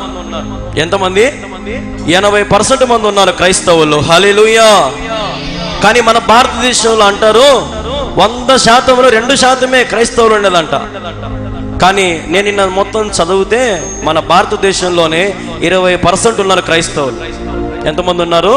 20%. అంటే 100కి 20 మంది క్రైస్తవులే, 100కు 20 మంది క్రైస్తవులు ఉన్నారు. కాబట్టి మనం మౌనంగా ఉన్నాం కదా అని సంఘాలు కూల్చడము, మౌనంగా ఉన్నాం కదా అని జేసీబీలు తెచ్చి గోడలు కూలగొట్టడము, మౌనంగా ఉన్నారు కదా అని పాస్టర్ అయిన బయటికి లాగి కొట్టడము, మౌనంగా ఉన్నారు కదా అని బైబిల్ కాల్చడము అని చేసినారనుకో, యూదాకు పట్టిన గతి మీకు పడుతుంది. యూదాకు ఏ రీతికి అయితే యేసు ప్రభుతో పాటు ఉండి యేసు ప్రభుని అప్పగించాడో, లాస్ట్కి ఉరి పెట్టుకొని చచ్చిపోయి బతుకు యూదాకు వచ్చింది. దిక్కుదోచని స్థితిలోకి నీ కుటుంబం వెళ్ళిపోతుంది, ఒక అంధకారపు లోయలకు వెళ్ళిపోతావు. కాబట్టి ఒకవేళ నీ మతము గొప్పదైతే నీ మతాన్ని సంతోషంగా ప్రకటించుకో, తప్పులేదు. ఒకవేళ నీ దృష్టిలో నీ దేవుడు గొప్పవాడు అయితే మా దృష్టిలో మా దేవుడు గొప్పవాడు. నీ దృష్టిలో నీ దేవుడు ఉన్నతమైన వాడైతే మా దృష్టిలో మా దేవుడు ఇంకా ఉన్నతమైన వాడు. మా దేవుడిని మేము స్వతంత్రంగా ప్రకటించుకుంటున్నాము. నీ దేవుడు నిజమైన దేవుడు అయితే నువ్వు కూడా స్వతంత్రంగా ప్రకటించుకో, తప్పులేదే. ఏ పొద్దున మనం ఎవరైనా ఆపినామా? మన వీధిలోకి ఒక్కొక్కసారి సాయిబాబాది గుడి సైకిల్ పోతుంది, ఆపి మనం ఏమైనా తరిమినామా? తరమలేదే.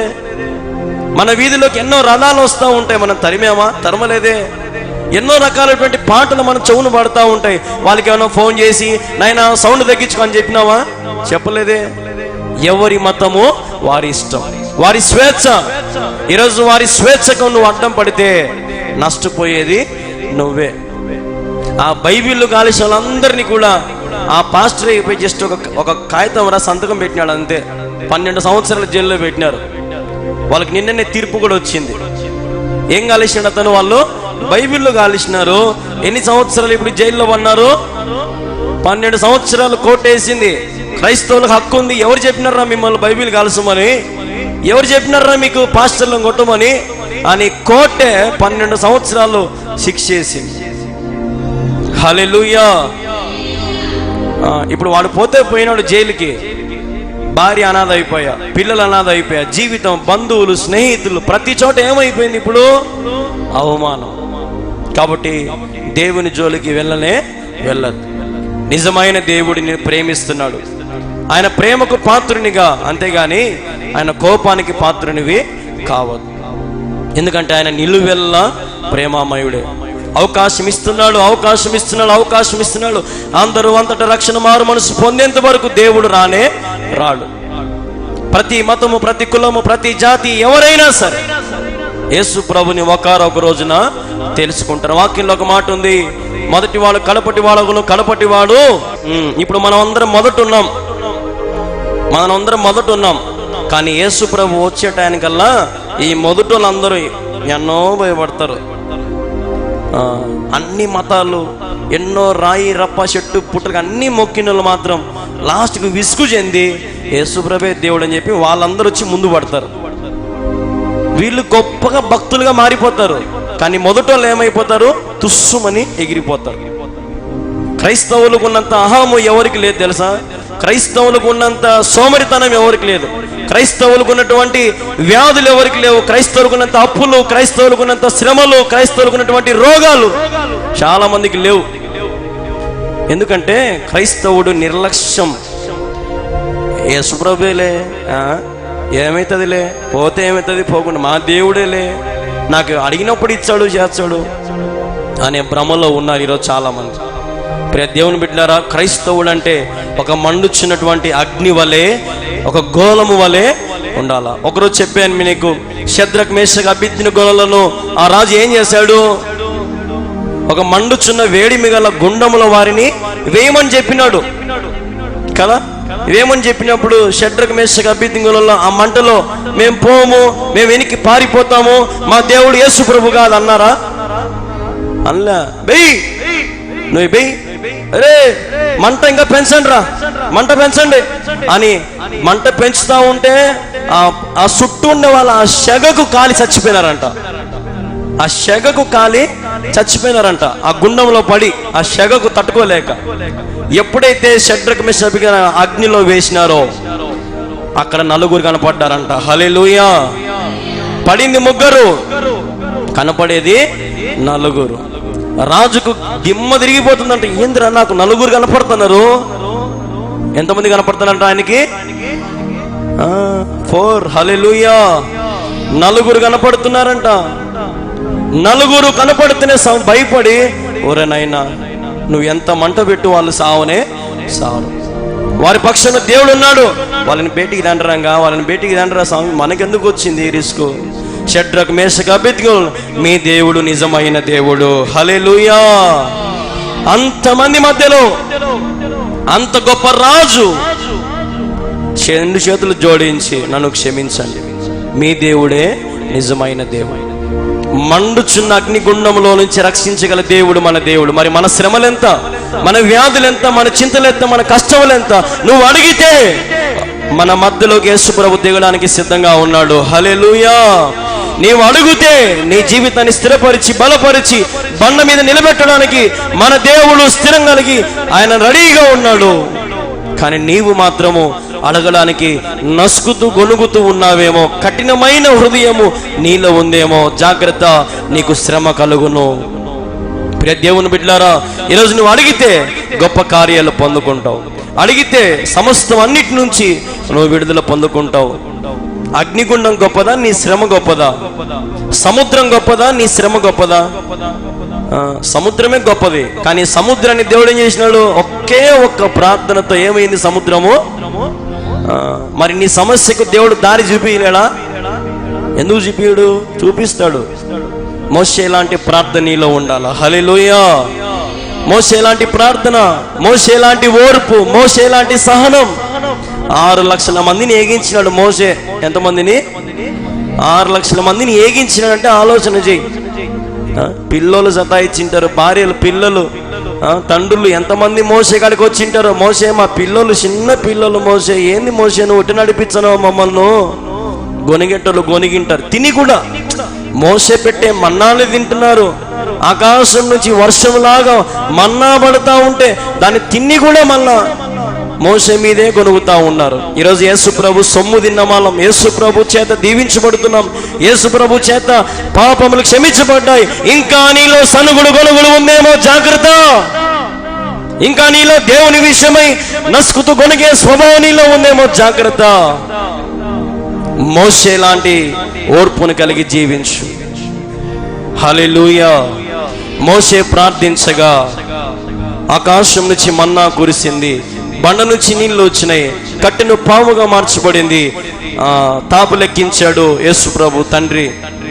కిందికి దిగేటప్పుడు 2 పలకలు చేతికిచ్చి పంపించినాడు. అవే 10 ఆజ్ఞలు.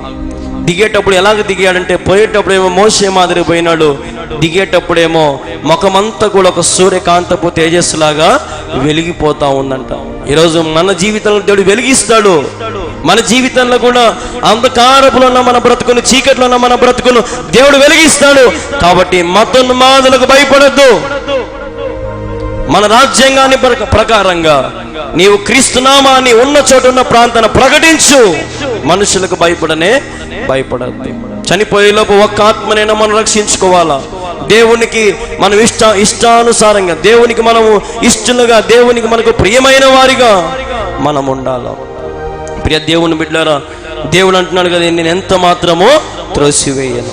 ఆయన త్రోసివేసేవాడు కానే కాదు. కాబట్టి ఆయన నిన్ను కనుకరిస్తున్నాడు. నీవు కూడా ప్రార్థించి, ప్రభువా నీ కనికరం నేను పొందలేకపోతున్నాను, ఇక నుంచైనా నాకు కనికరము చూపించు, ఇక నుంచైనా నాకు ప్రేమ చూపించు, ఇక నుంచైనా ప్రభువా నాకు ఆరోగ్యం, ఈ శక్తిని, బలమి ప్రభువా అని నీవు అడిగితే, నీ స్థితిగతులు ఎక్కడున్నా, ఏ స్థితిలో ఉన్నా దేవుడు నిన్ను బ్రతికించగలడు. ఆరిపోయిన ఎడారిలో నీళ్లను పుట్టించిన దేవుడు ఎండిపోయిన మన బతుకులో ఒక త్రోవను చూపించలేడా? చూపిస్తాడు. కానీ ఈరోజు మనము దేవునికి బలంగా నిలబడలేకపోతున్నాం. ఈరోజు ప్రతి క్రైస్తవుడు ఒకవేళ ఒక స్తంభములాగా యేసు ప్రభు కోసం నిలబడితే, నాకు తెలిసినంత వరకు అందరిని ఎప్పుడో మార్చేయచ్చు. కానీ మనకున్నంత సోమరితనము ఇంకొకరికి లేదు. మనకున్నంత సంపాదన పిచ్చి వేరే వాళ్ళకి లేదు. ఎంతో అసలు నష్టపోతూ ఉన్నాం క్రైస్తవులుగా, సోమరి వలె, నిద్రపోతుతనం వలె, తిండిపోతు వలె. ప్రియ దేవుని బిడ్డలారా, ప్రతి క్రైస్తవుడు కోత విస్తారంగా ఉందంట, కానీ పనివారు కొద్దిమందే. ఎట్నో దేవుని దయ వల్ల కరోనా వచ్చినప్పుడు చాలా మంది పాస్టర్లు బయట పన్నారు, ఎంతో మంది సేవకులు వచ్చినారు. ఒకప్పుడు నేను అనుకునేవాడిని, నేను ఒక్కనేమో ఈ వయసులో వచ్చింది అనుకున్నా. కానీ నాలాంటి యవనస్తులు చాలా మంది దేవుని కృపను బట్టి బయటపడ్డారు. చాలా మంది ప్రయాసపడుతున్నారు. ఇప్పుడు అందరూ కూడా ఇప్పుడు యూట్యూబ్లో మనం చూస్తూ ఉన్నాం, టీవీలో చూస్తూ ఉన్నాము, లేదంటే ప్రతి ఒక్కరి గురించి ఈరోజు వాళ్ళు చేసే సేవను మనము గమనిస్తూ చూస్తూనే ఉన్నాం. కాబట్టి ఈరోజు కోత విస్తారంగా ఉంది, పనివారు కొద్దిమందే ఉన్నారు. నువ్వు కూడా ఒక పనివారిగా రా. పనికాడికి పోతే మనకేమొస్తుంది? డబ్బు వస్తుంది. మధ్యాహ్నం వీలైతే మంచి భోజనం పెడతారు అని యేసు ప్రభు కాడికి వచ్చి ఏం ఉండదు. ఏమన్నా ఉంటుందా? ఏముంటుంది యేసు ప్రభు కాడికి వస్తే? యేసు ప్రభు దగ్గరికి వస్తే, కోల్పోయినవన్నీ నాకు ఇచ్చుటకును, బాధల నుండి బ్రతికించుటకును, నీవే రాకపోతే నేనేమైపోదు. కోల్పోయిన వాటన్నిటిని దేవుడు ఏం చేస్తాడంట? తిరిగి ఇస్తాడు ఆయన. హల్లెలూయా. దేవుని పనిలో నీకు డబ్బు రాకపోవచ్చు, దేవుని పనిలోనికి ఏవైనా రాకపోవచ్చు, కానీ ఒకటి ఖాయం, కోల్పోయినవన్నీ తిరిగి తెచ్చిస్తాడు దేవుడు. హల్లెలూయా. ఆరోగ్యం పోతే ఆరోగ్యం ఇస్తాడు, శక్తి పోతే శక్తిని ఇస్తాడు, బలం పోస్తే బలమునిస్తాడు. ఎటువంటి పరిస్థితులు నీవు ఉన్నా దేవుని పనికి నువ్వు అడుగు ముందుకేస్తే కోల్పోయినవన్నిటిని తెచ్చి మళ్ళీ నీ ముందర ఆయన నిలబెడతాడు. అదొక ధన్యత. ఈరోజు చాలా మంది పాస్టర్ ఫోన్ చేసిన, ఆయన తమ్ముడు రేపు పొద్దున్నే ఖచ్చితంగా నువ్వు రావాలి, దేవుని మందిరంలో పనులు ఉన్నాయి. పాస్టర్ గారు తప్పకుండా వస్తానండి, రేపు ఉదయాన్నే ఒకసారి ఫోన్ చేయండి. రేపు ఉదయాన్నే పాస్టర్ గారు ఫోన్ చేస్తారు, తమ్ముడా తొందరగా రా, మనం బయటికి పోవాలా. అబ్బా పాస్టర్ అర్జెంట్ పని పడింది, నేను రాలేను, నువ్వే పోయిరాపో. దేనికోసము? ఈ లోకంలో ఏదో ఒక లాభం కోసము దేవుని పనిని పోగొట్టుకునే వాళ్ళు చాలా మంది ఉన్నారు. కానీ నేను చెప్తాను, నువ్వు దేవుని కోసం అన్నీ పోగొట్టుకున్నవన్నీ దేవుడు తెచ్చి మళ్ళీ నీకు ఇస్తాడు. ఆ నమ్మకం మనలో ఉండాలి, ఆ దృఢమైన విశ్వాసం మనలో ఉండాలి. నీ దగ్గర డబ్బు ఉంటే సంతోషం రానే రాదు, నీ దగ్గర ఆస్తి ఉంటే సంతోషం రాదు, నీ దగ్గర కులం అనే గొప్ప ధన్యత నీ దగ్గర ఉంటే, నా కులమే గొప్పదంటే నీకు సంతోషం రాదు. కానీ అసలైన సంతోషం ఎక్కడ వస్తుందంటే, నీ సన్నిధానములో సంపూర్ణ సంతోషం, ఆరాధించుకునే విలువైన అవకాశం. ఆయన సన్నిధిలో ఏముందంట? సంపూర్ణమైన సంతోషం. ఈరోజు సంపూర్ణమైన సంతోషం మానవులో లేదు. రోజే సినిమాకు పోతాడు, రోజే నవ్వుతాడు, బయటికి వస్తాడు, బయటికి రాగానే ఎవరైనా దారిలో అప్పులు కనపడితే చాలు చెట్టుకో పుట్టుకో పోయి దాక్కుంటాడు. పోనీ ఏదైనా సమస్య వస్తే సంతోషం ఉండదు, ఏదైనా బాధ వస్తే సంతోషం ఉండదు. మరి ఈరోజు సంతోషం ఎక్కడుంది? మనకు లేనే లేదు. ఒకసారి ఆలోచించేయండి, మనస్ఫూర్తిగా నగి ఎన్ని రోజులైందో కదా, మనస్ఫూర్తిగా సంతోషం కడుపుబ్బా నగి ఎన్ని రోజులైందో కదా. సంతోషం లేదు. ఎందుకంటే ఈరోజు మనుషులకు సంతోషం కంటే విలువైనది డబ్బుగా మారిపోయింది. డబ్బు ఉంటే అన్నీ సాధించచ్చు అనుకుంటున్నారు, కానీ దేవుడు ఉంటే అన్నీ మన పాదాల దగ్గరకు వస్తాయని మర్చిపోతున్నారు. యేసు ప్రభు నిజమైన దేవుడు మనతో ఉంటే సమస్తము మేలు జరుగుటకై సమస్తము సమకూడి జరుగుచున్నాయి. సమస్తమును సమకూరుస్తాడు ఆయన. నీకే చింత, ఏ కష్టము రాకుండా ఆయన సమకూర్చగలుగుతాడు. ఉదాహరణకు నేనే, నా జీవితంలో నేను ఏదో అనుకున్నాను, ఏదో చేయాలనుకున్నాను. ప్రభువా, సేవలకు వస్తే ఏం మిగులుతుంది, సేవలకు వస్తే ఏం చేయాలి ప్రభువా అనుకుంటే ప్రభు అన్నాడు, నువ్వు నా పని చేయి, నేను చూసుకునే బాధ్యత నాది. నువ్వు నా జీవితాన్ని బట్టి నేను ఒకసారి చాలా సంతోషపడతాను. ప్రభువా, నన్ను ఇంత బలంగా నువ్వు వాడుకుంటున్నావా, ఏ కొదవ లేకుండా నన్ను చూసుకుంటుంది, నీకు వందనాలు తండ్రి. నిజంగా ఎన్నోసార్లు ప్రభు సన్నిధిలో నేను బతిమాలుకుంటాను, ప్రభువా నిజంగా నా ప్రార్థన ఆలకించి ఇంతమంది కోసం ప్రార్థన చేసే ధన్యత, ఇంతమంది నా కొరకు ఒక విశ్వాసంతో కళ్యాణానికి చెప్పుకుంటే అన్న నా కోసం ప్రార్థన చేస్తే బాగవుతాయి అనే రీతిగా ఇంతమంది నాకు ఇచ్చినావు ప్రభువా అని ఒక్కోసారి సంతోషం వేస్తారు. ఇప్పుడు ఒకవేళ నా దగ్గర డబ్బు ఉంటే ఇంతమంది నేను చూసుకోలేకపోవచ్చేమో, ఒకవేళ నా దగ్గర తల్లిదండ్రులు ఆస్తి అంతస్తులు వేరే ఏమన్నా ఉంటే దేవుని వైపు చూసేవాని కాదేమో. కానీ దేవుడు అన్నాడు, నువ్వు ఒంటరిగా నా దగ్గరికి రా, నేను అసలైన ఆశీర్వాదం ఏదో నేను నీకు చూపిస్తాను. ఒంటరి వాడితో నా బ్రతుకుని దేవుడు 1000 మందిగా మార్చాడు. ఒంటరిగా ఉన్న బ్రతుకుని, ఒంటరిగా ఉన్న నా స్థితిగతులను దేవుడు తారుమారు చేసి ఈరోజు ఏ కొదువ లేకుండా ఆయన సమృద్ధితో నింపుతూ, ఆనందముతో నింపుతూ, దినము ఆత్మీయతలో వర్ధిలింపజేస్తూ అనేక మందికి సత్యమైన సువార్త అందించడానికి దేవుడిచ్చిన గొప్ప ధన్యతను బట్టి నిజంగా నా ప్రభువుని ఎంతగానో నేను మహిమపరుస్తున్నాను. ఒక మాట చెప్తున్నాను చూడండి, ఒక యవనస్తుని నన్నే వాడుకున్న దేవుడు మిమ్మల్ని వాడుకోలేడా? ఇది నా ప్రశ్న. నన్ను వాడుకుంటున్న దేవుడు మిమ్మల్ని వాడుకోలేడా? నాకంటే జ్ఞానం కలిగిన వారు, నాకంటే పెద్దలు, నాకంటే అనుభవం కలిగిన వారు, మరి ఈరోజు నేను ఇంతగా వాక్యం ప్రకటిస్తున్నానంటే మీకు రోషం రావట్లేదా? మీకు రోషం కలిగి నేను కూడా కళ్యాణ్ బాబు కంటే ఇంకెక్కువ 10 మందికి చెప్పాలా, కళ్యాణ్ బాబులాగా ఇంకా ఎక్కువ బాగా పాడాలా అనే రోషము నీలో లేదా? రోషము కలిగి జీవించండి, అనేక మందిని రక్షించండి.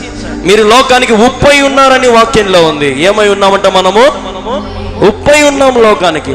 ఉప్పు నిస్సారమైతే ఏ రీతిగా పనికిరాదో క్రైస్తవుడు కూడా నిస్సారం అయిపోతే దేనికి పనికిరాడు. కానీ క్రైస్తవుడు ఎప్పుడైతే ఉప్పులాగా ఉంటాడో, ప్రతి కూరలో రుచి, ప్రతి అన్నములో రుచి, ప్రతి అన్నిట్లో రుచిగా ఉప్పు ఎలాగుంటుందో లోకంలో కూడా నీ ఉప్పులాగుంటే లోకమంతా కూడా రుచిగా మారిపోతుంది. నీ రుచిని చూచి యేసు ప్రభుని తెలుసుకుంటారు. ప్రియ దేవుని బిడ్డలారా, వడ్డించండి. ఏ రీతిగా? ప్రేమతో దేవుని మాటలు వడ్డించండి, దేవుడు చేసిన గొప్ప కార్యాలు వడ్డించండి, ఉప్పు వేసి వడ్డించండి, సంతోషముగా వడ్డించండి. దేవుని విషయంలో బ్రతకండి, దేవుని విషయంలో ఈ రీతిగా మీరు వెళ్ళండి అని ఒక 10 మందికి చెప్పండి.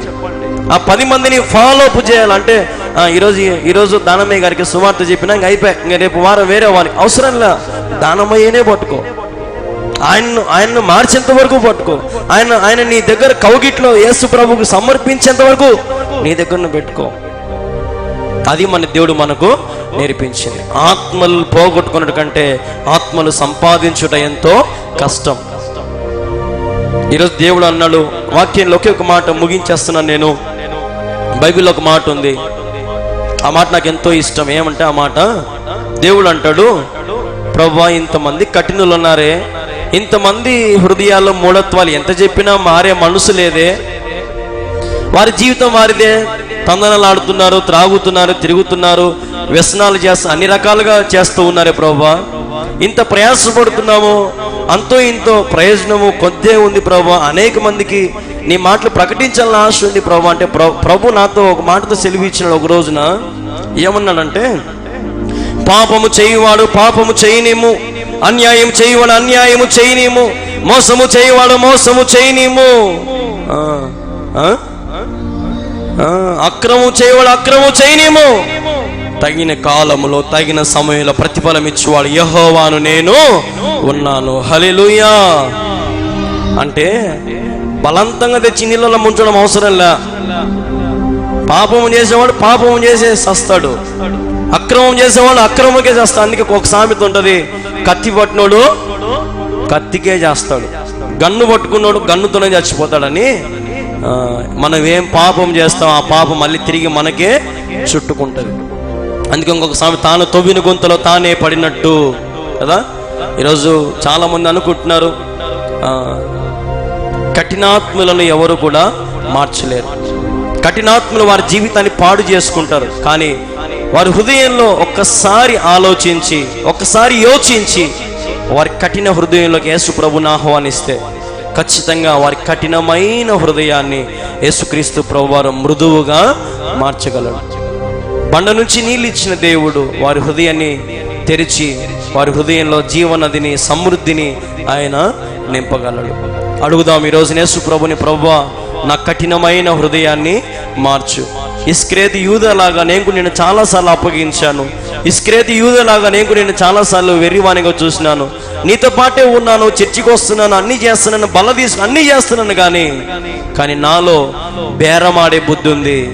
నాలో ఈరోజు నేను చర్చికి పోవద్దా, అయితే నాకేమి ఇచ్చావు, ఎదురా ఒక 1000 రూపాయలు ఇప్పుడు కూలి ఇచ్చా, ఇట్రా 1000 రూపాయలు ఇచ్చావు, అయితే పా యేసు ప్రభువద్దు ఏమొద్దు పా, సాయంత్రం పోతా పా ప్రార్థనకు.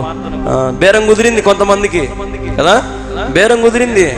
యేసు ప్రభుని అమ్మేసినారు, ఇంకా ఆదివారం చర్చికి పోదాం కథ మర్చిపోయినారు, ఇంకా బేరం కుదిరింది. కుదుర్చుకోండి, ఎంత కుదుర్చుకుంటారో ఎంత సంపాదించుకుంటారో. డబ్బుని ఏమన్నా తింటారా నాకు అర్థం కాదు.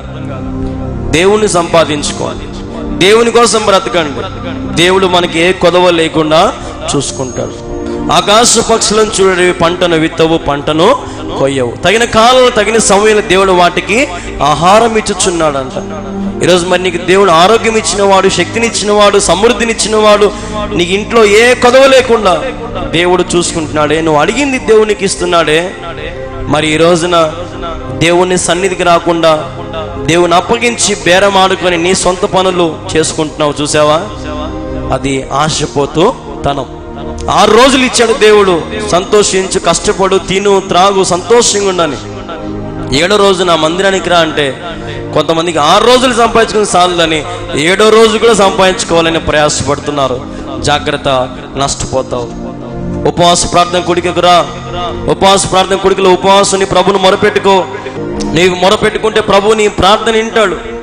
ఆదివారం రా, ఆదివార దినంలో ప్రభు సన్నిధిలో చేరి ఆయన పరిశుద్ధమైన బలలో చేయివేయి, ఆయన రక్తంలో చేయివేయి. యూదా లాంటి బుద్ధి ఉందనుకో, దేవుడు అంటాడు నువ్వేరా నన్ను అప్పగించేది. దేవునికి తెలుసు మనం ఎట్లాంటి వాళ్ళం, మన బ్రతికేదో, మన జీవితం ఏదో, మన మనసత్వం ఏదో దేవునికి బాగా తెలుసు. ఒకవేళ మనకు తెలియకపోవచ్చు. పైన వాడిని చూసి పై ఆకారం చూసి అబ్బా ఎంత మంచోడబ్బా మా అన్న, ఎంత మంచోడబ్బా మా బాబాయ్, ఎంత మంచోడబ్బా మా పిన్ని, ఎంత మంచోడరబ్బా మా మామ, ఎంత మంచోడరా మా పెదనాయన అనుకుంటాం పైన నుంచి చూసి.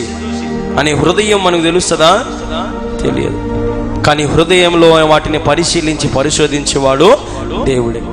కాబట్టి దేవుని దగ్గర యూదా ఏమో బంతిలో కూర్చున్నాడు, పోయి 12 మంది కలిసి కూర్చున్నారు బంతిలో. కానీ యేసు ప్రభు 12 మందిలో జల్లలు పట్టినాడు, చూసినారా? జల్లలో పడతాడు దేవుడు. యూదాను గడ్డకు తీసినాడు, ఆ గుంపులో నుంచి గడ్డకు తీసి, ఆయన యూదా నువ్వేరా నన్ను పట్టించేది, డబ్బులు కమ్ముడు పోయిన కుక్క. మన భాషలో చెప్పుకోవాలంటే ఆయన మంచోడు కాబట్టి ఆ మాట అనిన్నాడు. డబ్బులు కమ్ముడు పోయే వాళ్ళం మనం ఉన్నాం ఈ రోజున చాలా మంది.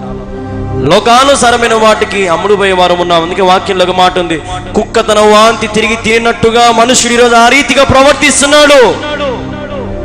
కుక్క ఏం చేస్తుంది? తన వాంతి తను తిరిగి తింటది, అదే దానికి ఆనందం. మంచి ఆహారం పెట్టేదాకా నిలబడుతుంది. ఒకవేళ నువ్వు దాని కక్కున్నాక దాని పక్కన బిర్యానీ తెచ్చిపెట్టు, కక్కుందే తింటుంది అది, బిర్యానీ తినదు అది. అలాగే ఈరోజు మనుషులు కొంతమంది ప్రయాసపడుతున్నారు మంచి దాన్ని విడిచిపెట్టి. మంచిదాన్ని దూరం పెట్టి మంచిదాని వైపు మనసు పెట్టుకోకుండా వ్యర్థమైనవి పనికిమాలిన వాటి వైపు మనసును లగ్నం చేసుకుంటున్నారు. ప్రియ దేవుని బిడ్డలారా, నీ జీవితంలో సమృద్ధి కావాలంటే, నీ జీవితంలో సంతోషం కావాలంటే పశ్చాత్తాపం కలిగిన వారిని దేవుడు ప్రేమిస్తాడు. పశ్చాత్తాపం అనేది చాలా మందిలో కలిగి ఉండాలి. పశ్చాత్తాపం లేకపోతే మన హృదయంలో నుంచి దేవుణ్ణి ఆరాధించలేము. అందుకే దేవుడు అంటాడు, ఎందరైతే పూర్ణ హృదయముతో, పూర్ణ ఆత్మతో, పూర్ణ శక్తితో, ఆత్మతో, సత్యముతో నన్ను ఆరాధిస్తారో వారి పట్ల నేను నిలబడతాను. కాబట్టి పూర్ణ హృదయం, మామూలు హృదయం కాదు, పూర్ణ శాంతి, పూర్ణ శాంతి, పూర్ణ ఆత్మతో, అంటే హోల్ హార్టెడ్లీ, అంటే హృదయ లోతులో నుంచి ఆరాధన అనేది రావాలి. పోయిన వారం చేసిన ప్రార్థన ఈ వారం, ప్రభా ప్రభా ప్రభా నేను పాపిని పాపిని పాపిని పాపి, నా పాపాలు కడుగు కడుగు కడుగు, నీ రక్తం పోయి నీ రక్తం పోయి నీ రక్తం పోయి. ఎప్పుడదే ప్రార్థనేనా? ఇంకెప్పుడు నీ పాపాలు మానుకుండేది? ప్రభువా నన్ను పరిశుద్ధినిగా మార్చి నీకు వందనాలు. ప్రభువా నా జీవితాన్ని నువ్వు మార్చింది నీకు వందనాలు. నా జీవితాన్ని స్థిరపరిచిన నీకు వందనాలు ప్రభువా అని ఒక్క ఆదివారం ప్రార్థన చేసుకుని బలలో చేసినావా? చెయ్యవు. ఎంతసేపు పోయిన వారం చేసిన ప్రార్థన ఈ వారం, ప్రభా ప్రభా ప్రభా నేను పాపిని పాపిని పాపిని, నీ రక్తం తీసుకుంటానా, నీ శరీరం తింటానా, నన్ను కడుగు, పవిత్రపరచు, పరిశుద్ధిని చేయి. ప్రతి వారం కడిగించుకునే పనేనా? ఎప్పుడు దేవునికి సాక్షిగా బ్రతికేది? 10 మంది నువ్వెప్పుడు దేవుని గురించి చెప్పేది? ఈరోజు నువ్వేం చేయాలంటే, ప్రభువా నేను పరిశుద్ధినిగా మార్చింది నీకు వందనాలు, నీ గుంపులో చేర్చింది నీకు వందనాలు, సంఘంలో చేర్చినది నీకు వందనాలు, నీ రక్తము నీ శరీరం తినే ధన్యత నాకు ఇచ్చినందుకు వందనాలు. పాపములను నా బ్రతుకును తీసివేసి నాకు మంచి జీవితం ఇచ్చి నీకు వందనాలు. ఒకప్పుడు నేను కూడా పాపినే ప్రభువా, కానీ ఇప్పుడైతే నన్ను మంచిగా, యథార్థవంతునిగా, నీతిమంతునిగా నన్ను మార్చినందుకు నీకు వందనాలు ప్రభువా. నువ్వు అంటే దానికి అస్సలైన విలువ. ఆలోచన చేసుకోండి, ప్రార్థన జీవితం నేర్చుకోండి, పాటలు పాడండి, ప్రభువును కీర్తించండి, కొనియాడండి, సర్వలోకానికి వెళ్ళి సర్వ సృష్టికి సువార్త చెప్పండి. నీకున్నదంతా దేవుని కోసం వేచించి ఖర్చు పెట్టి ప్రభు మహిమార్థమై బలంగా నీవు వాడబడితే ఆయనకి ఏ మేలు చేయకుండా ఉండడు. దేవుని కోసం నష్టాన్ని ఎంచుకుంటే ఆయన నీకు 100 లాభమును ఇచ్చేవాడు మన దేవుడు. ఒకప్పుడు చాలా మంది అనుకునేవారు, నా స్నేహితులైనా లేదా నా బంధువులు, మిత్రులు ఎవరైనా సరే ఏమనుకునేవారంటే, ఏదో పిల్లోడు వచ్చినాళ్ళే కొద్ది రోజులు ఉంటాడు, వాని బతుకు యానగట్టుకుంటాడు అని అనుకునేవాళ్ళు స్టార్టింగ్లో కొద్దిమంది. కానీ ఈరోజు ఊహించని రీతిగా దేవుడు ఇంత మందిరాన్ని ఏర్పాటు చేస్తున్నాడంటే అది నా వలన కానే కాదు, అది కేవలము దేవుని కృప వలనే జరుగుతూ ఉంది. అన్నిటికి వెళ్ళిపోతాడు, మనకంత సీన్ లేదు అనుకునే వాళ్ళు చాలా మంది ఉన్నారు. ఈ రోజున దేవుని విషయంలో బలం పడుతూ, దేవుని విషయంలో మనుషులు ఎంత ఆటంకపరిచినా, శుక్రవారం ఉపవాసకుడికి బాగా ఘనంగా జరుగుతుందని మనసులో కుళ్ళులతో, కుతంత్రాలతో, అసూయలతో, పగలతో ఫోన్లు చేసి మరి రామాకర్రీ నువ్వు ఆపితే దేవుని దగ్గర నిన్ను ఆపలేడా? దేవుడు నిన్ను ఆపలేడా? నిన్ను ఆపితే ఏమైపోతావు ఆలోచన చెయ్యి. ఒకవేళ నాకు తెలియకపోవచ్చు అవన్నీ, కానీ నా దేవునికి సమస్తము తెలుసు. ఇప్పుడు ఒక ట్రైన్కి మనం ఎదురెళ్ళి నిలబడితే ట్రైన్కి ఏమనవుతుందా, మనకి ఏమనవుతుందా? మనకే దెబ్బతింటుంది. ఇప్పుడు యేసుప్రభు ఒక ట్రైన్ లాగా స్పీడ్గా వస్తూ ఉంటే నువ్వు పోయి అడ్డం పడితే ఎవరికి నష్టము? నీకే. కాబట్టి నీ సొంత పనులు ఎన్నైనా చేసుకో, నీ జీవితం నువ్వు ఎంత స్థితికైనా పో, కానీ యేసుక్రీస్తు వైపు నువ్వు కన్ను చూపు పడిందంటే వేర్లతో సహా దేవుడు పెకిలింపజేస్తాడు. హల్లెలూయా. కాబట్టి దేవుని విషయంలో జోకులు, తమాషాలు, ఈర్షలు, పగలు, సంఘాలలో రాజకీయాలు, గొడవలు ఇవి దేవుడు అంగీకరించడు. ఉదాహరణకు ఒక్క మాట చెప్తున్నాను చూడండి. బైబిల్లో ఒక మాట ఉంటుంది, యేసు ప్రభు మందిరంలో అందరు కూడా వ్యాపారం చేస్తూ ఉంటారు. వడ్డీ వ్యాపారం చేసే వాళ్ళు, పావురాలు అమ్ముకునే వాళ్ళు, వీళ్ళందరూ మందిరంలో రాజకీయం చేసుకుంటూ, ఎక్కడ బయట కాదు, మందిరం లోపల దేవుడు అడుగు పెడతానే చూస్తాడు. ఏంద్రా ఇది, మందిరమా లేకపోతే ఏంద్రా ఇది అని నవ్వుతా బయటికి వినాడా? ఏం చేసినాడు? నాకు తెలిసినంత వరకు బైబిల్లో దేవుడు కోపడి నాన్నే భయంకరమైన కోపం, మొత్తం అన్నిటిని పీకి పారేసి ఇసిరిసిరియేసి చిందాబంధన చేసి దుమ్ము దులిపినాడు అట్నే కదా. ఇప్పుడు కూడా దులపగలడు ఆయన. హల్లెలూయా. ఆయనలో పౌరుషం లేదనుకోవద్దు, ఆయన రోషం లేదనుకోవద్దు, ఆయనలో ఏమీ లేదనుకోవద్దు. ఆయన మందిరంలో ఏ ఒక్కరో పొరపాటు వచ్చినా దేవుని యొక్క కోపాన్ని మనము చూడాల్సిందే. సంఘంలో అన్ని ఘోరమైన కార్యాలు జరుగుతున్నాయి, కానీ దేవుడు అక్కడ కోపమును చూపించి అక్కడున్న వాళ్ళందరినీ కూడా చెదరగొట్టినాడు. కానీ నేను చెప్తున్న మాట, ఎందుకు ఈ మాట చెప్తున్నానంటే, అది దేవుని బుద్ధి కాదు, కోపపడేది దేవుని బుద్ధి కాదు. కానీ ఆ టయానికి దేవుడు కూడా కంట్రోల్ చేసుకోలేకపోతున్నాడు. హల్లెలూయా. మరి మనుషుల మనం ఎంత? దేవుడే కంట్రోల్ చేసుకోలేక దూకినాడంటే రంగంలోకి డైరెక్ట్గా, మరి నేనెంత? కాబట్టి ఆలోచన చేయండి.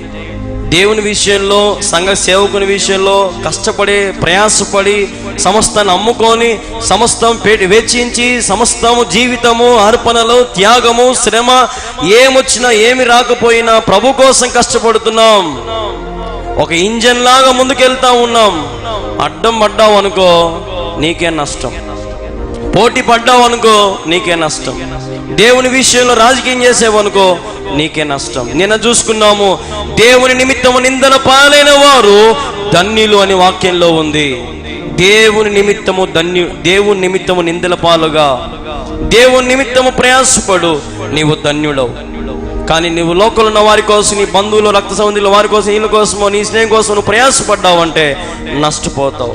దేవుని కోసం ప్రయాసపడు, దేవుని కోసం అడుగు ముందుకై, సంఘాన్ని బలపరచు, ఆత్మీయంగా బలపరచు. సహోదరులు ఐక్యత కలిగి జీవించుట ఎంత మేలు, ఎంత మనోహరం అని వాక్యంలో ఉంది.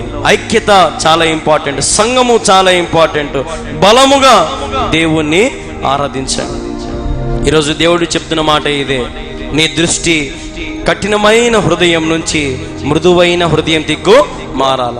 నీ జీవితము యేసు ప్రభుతో పాటు ఉన్నావు, యేసు ప్రభుతో సహవాసం చేసావు, కానీ నీలో కఠినమైన హృదయం ఉందేమో తీసివేసి యేసు ప్రభు దగ్గర పశ్చాత్తాపం కలిగి జీవించు. యేసు ప్రభు చెప్పినట్టుగా, నా యొద్దకు వచ్చిన వారిని నేను ఏమాత్రం త్రోసివేయనట్టున్నాడు దేవుడు. కాబట్టి ఆయన యొద్దకు రా, ఆయన చెంతకు రా, ఆయనతో పాటు సహవాసం చేయి. నశించిపోతున్న వారిని వెతికి రక్షించు. నీ జీవితము, నీ కుటుంబము, నీ పిల్లలు సమస్తము కూడా తరతరాలు వర్ధిల్లింపబలుతారు, లేదంటే తరతరాలు శాపగ్రస్తులు అవుతారు. వాక్యంలో మాట ఉంది. కాబట్టి శాపాలు కొని తెచ్చుకుంటావో మంచితనం కొని తెచ్చుకుంటావో అది నీ ఇష్టం. హల్లెలూయా.